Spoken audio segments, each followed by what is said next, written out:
All right. Hi, everybody. I'm Candid Frank Stanisci. This is Candid Frank Live's Leaf Talk. Welcome to the Spanglish World Network on Zingo TV channel 250.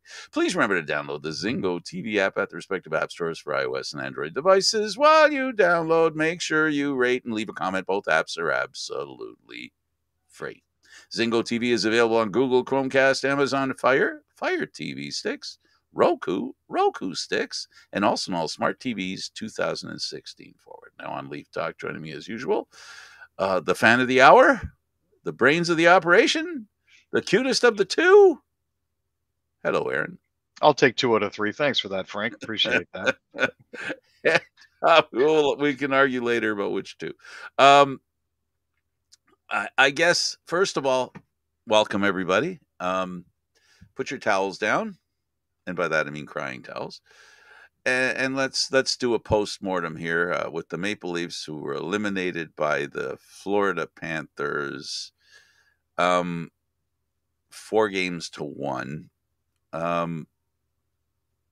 Here's what I'm going to say about the series.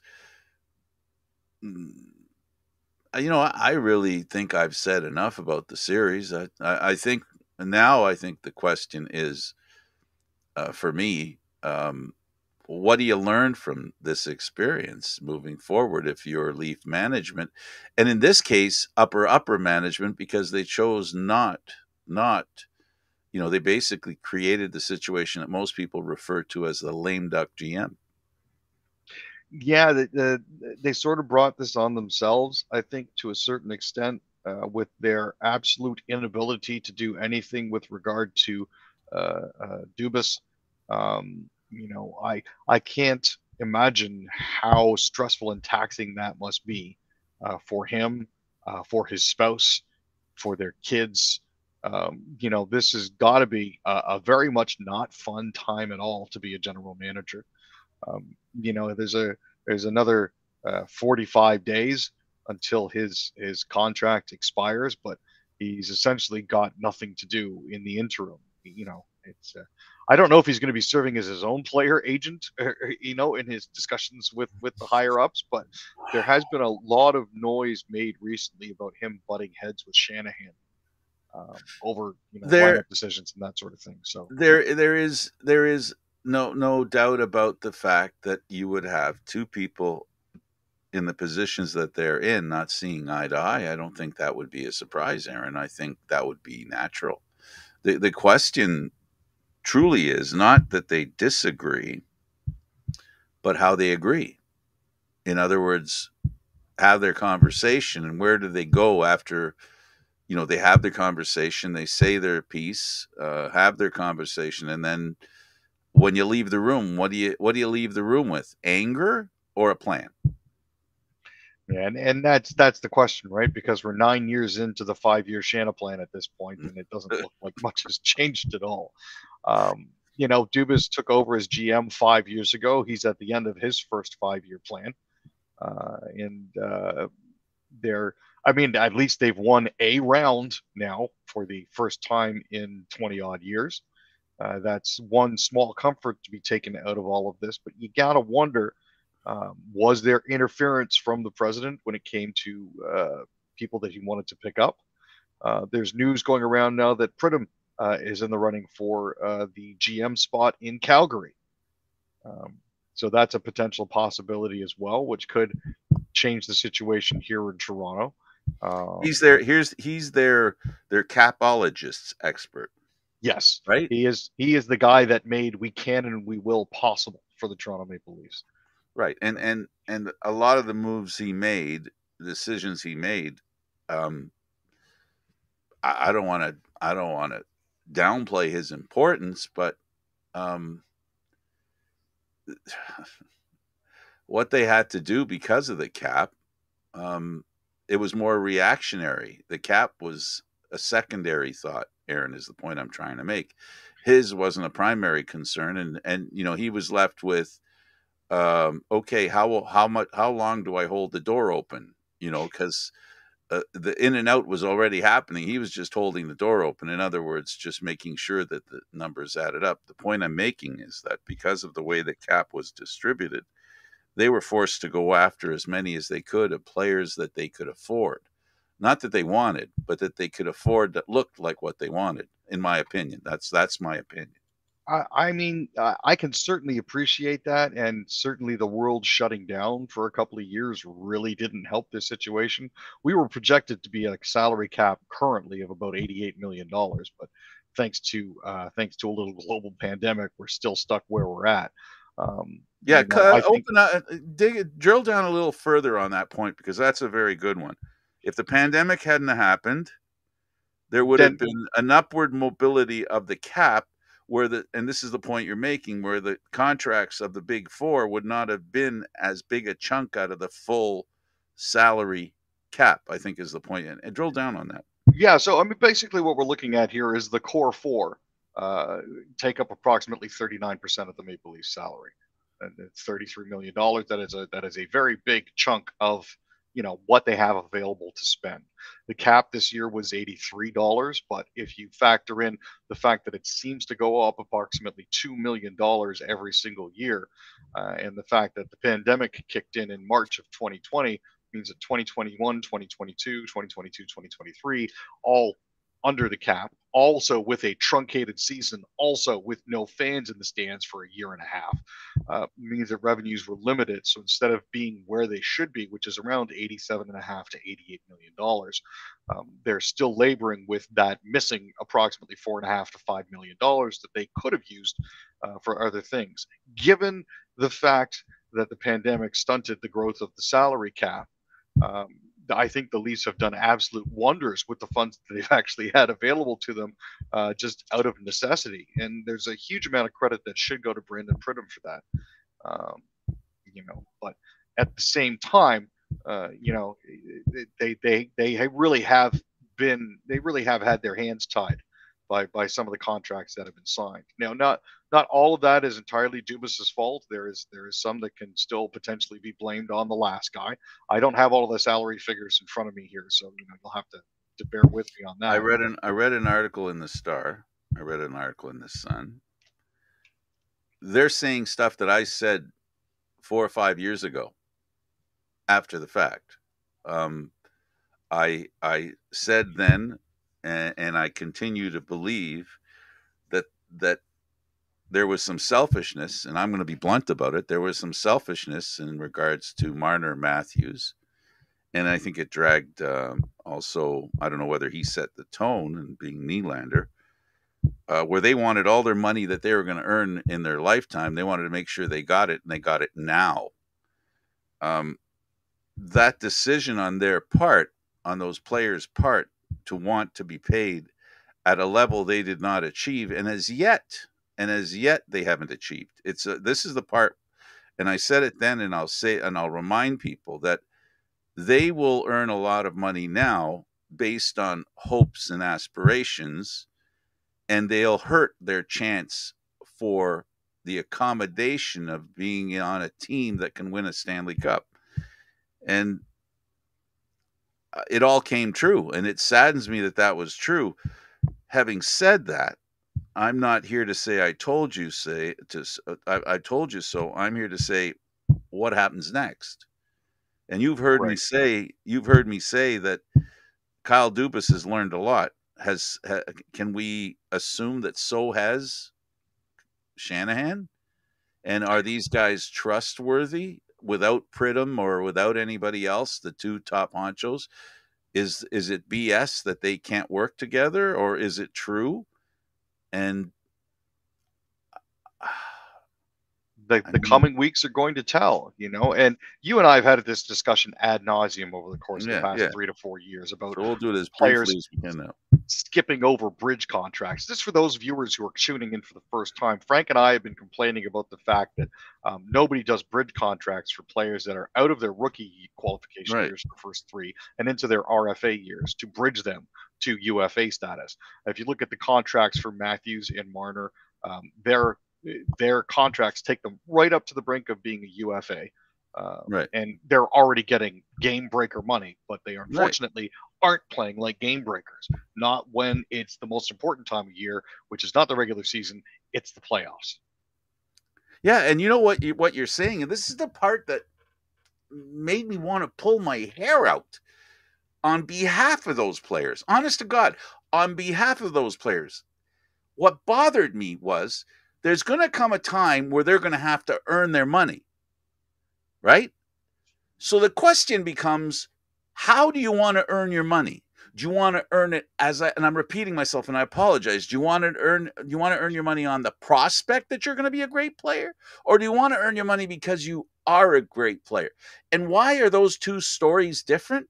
One ends up with you driving down a street holding a silver mug. The other makes you a comfortable life, pretty much for the rest of your life.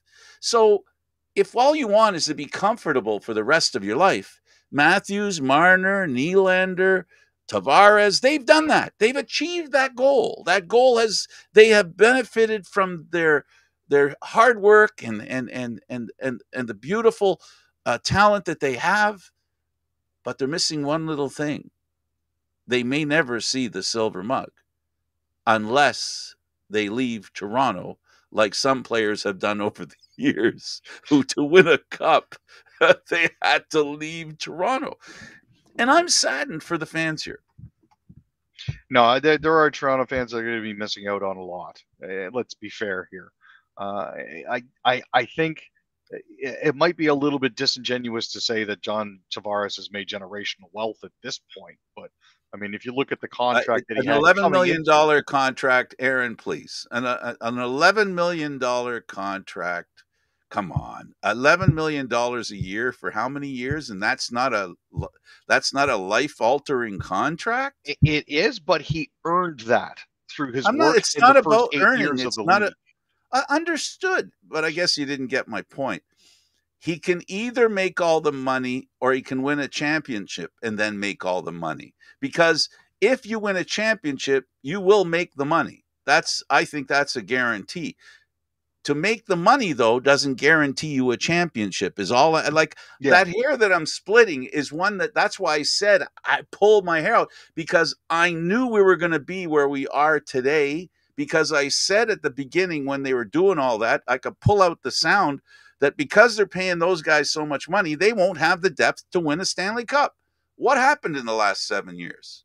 They didn't have the depth to win a Stanley Cup. yeah, because it's all concentrated in those first 4 guys who did Absolutely. And great that's for not them during the regular season, but nothing in the playoffs. but that's not a crime on their part. I'm Yeah. not talking about it being a crime. I'm talking about from the perspective, if you or I were sitting in their shoes right now, right? If we're sitting in their shoes, looking back at the last 7 years, they can't deny that the reason they didn't win is because there wasn't enough depth on that team.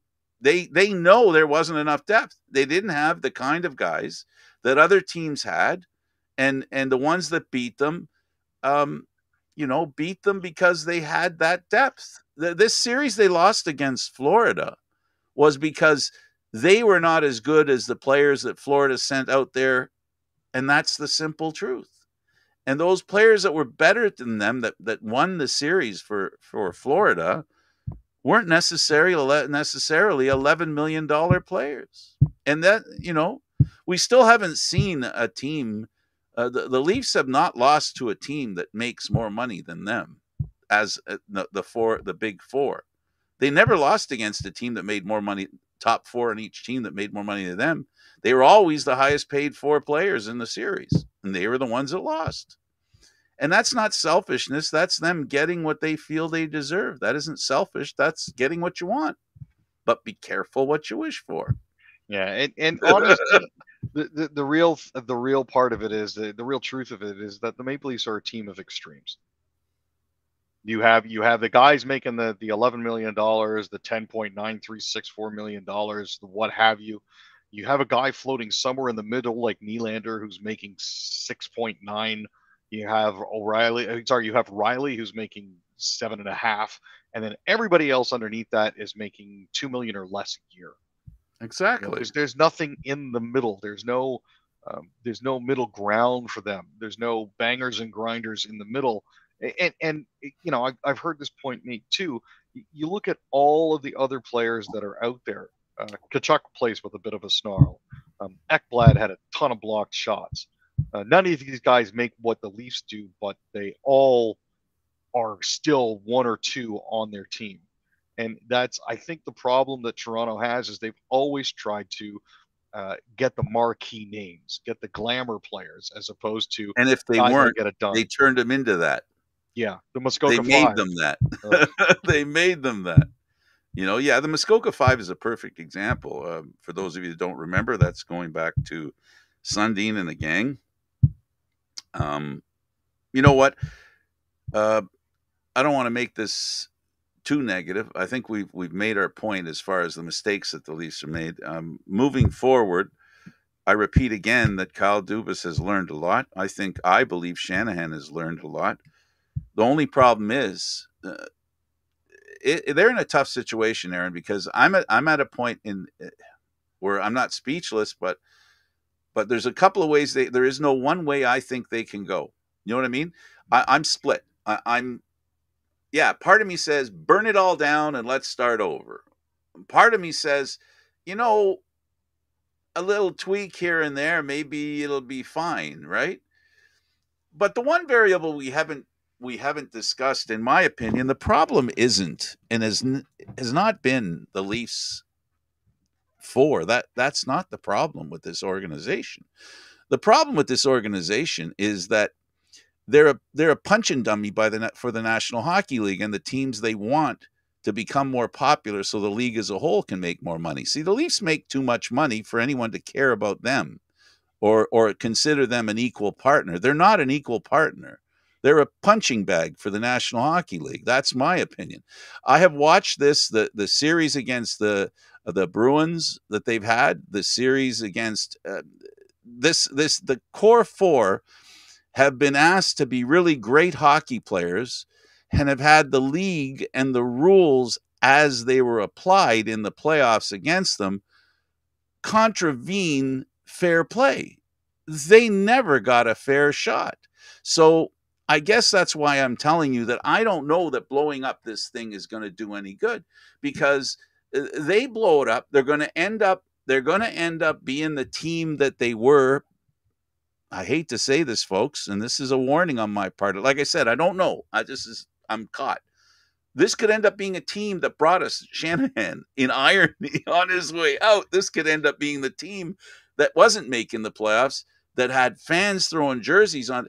You know, this is a team that deserved a far better look from the officiating. They have repeatedly been screwed by the officials. I don't care what anybody says. They were eliminated just the last 2 years alone. They were eliminated by the referees against Tampa, and the series changed 2-2 on a goal that Florida scored to tie the game on a play that had 3 penalties ignored. And we've learned in the playoffs against Tampa, I said they also lost against Tampa. There were 2 interference calls that they let go, and Tampa scored a goal in the same game where an interference call was made against Toronto to cancel a goal. Is this sour grapes? No, baby. This is just a simple truth. The Toronto hockey fans have been ripped off by the National Hockey League, and they can't do anything about it, Aaron. They go the other way. It's just going to get worse, because this is there is something the Leafs can do about it. What is it? Instead of complaining about the referees, look at what the other teams are doing, Right? and do that thing. What thing? Well, whatever the other team is doing that they're getting away with. Well, here's what I'm going to tell you. I'm going to prove to you this is what I'm saying. This is let me help you.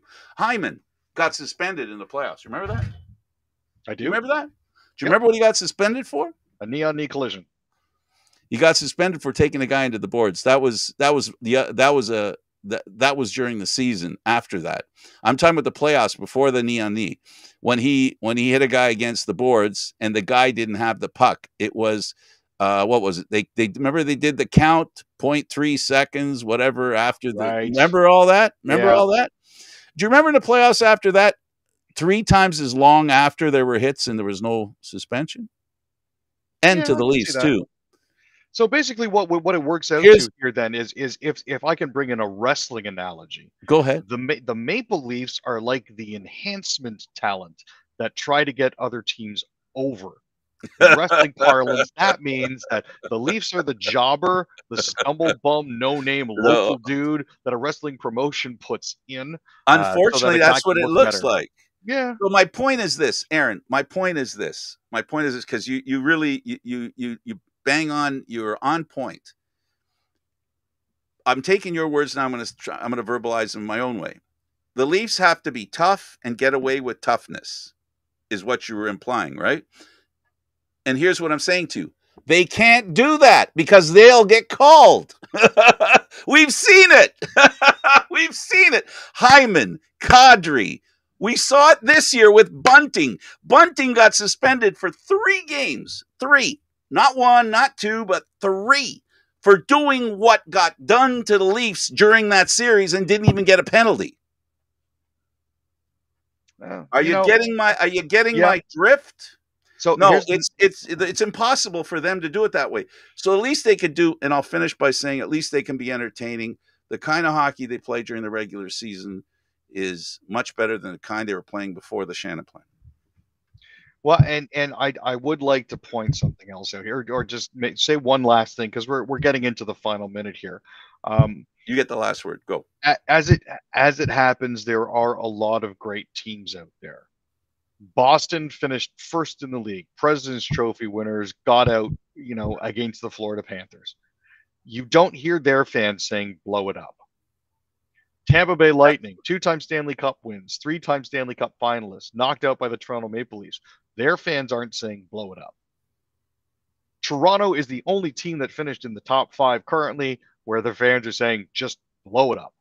The Colorado Avalanche, the last year's Stanley Cup winners, out of the playoffs to the Seattle Kraken of everybody. Their fans aren't saying blow it up. What makes the Maple Leafs so different from these other teams, aside from championship pedigree? Made. I suggest and I implore the Maple Leafs to understand it before they jettison Dubas and Shannon. And I said this was the last word, and I apologize. No worries. That's what the Leaf teams did over the past 50 years. When a plan didn't work, that they tried imitating somebody else, didn't work, they threw it out, tried imitating somebody else, threw it out, tried imitating someone else, threw it out, and they end up out of the playoffs for whatever amount of years, and they end up with jerseys on the ice. You were 100% right, Aaron. I agree with you 100%. This wasn't planned, folks. This is totally sincere agreement that if you're onto a good thing, because you don't get to where you want to be, being on the right track, because they're definitely on the right track. You've sold me on the idea that I'm going to fall on the tweak side as opposed to the tear it down side. Perfect. Appreciate that, Frank. My pleasure. It was my pleasure listening to you and being guided by your fine thinking. It's always appreciated. He is Aaron William Freeland. Thank you, Aaron. Thank you, Frank. I'm Candid Frank Stanisci. And hey, listen, hockey season's over. There's always baseball. Thanks to Aaron William Freeland. And of course, you've been watching Leaf Talk, seen live on Mondays, Wednesdays, and Fridays until today. And now we'll go back to Candid Frank Live. This show can also be heard on the Spanglish World Radio Network. For Leaf Talk, other news, entertainment, and sports programming we offer, please check out SpanglishWorld.ca. Spanglish World. Watch it, hear it, read it, download it, and live it. Thanks for watching, everybody.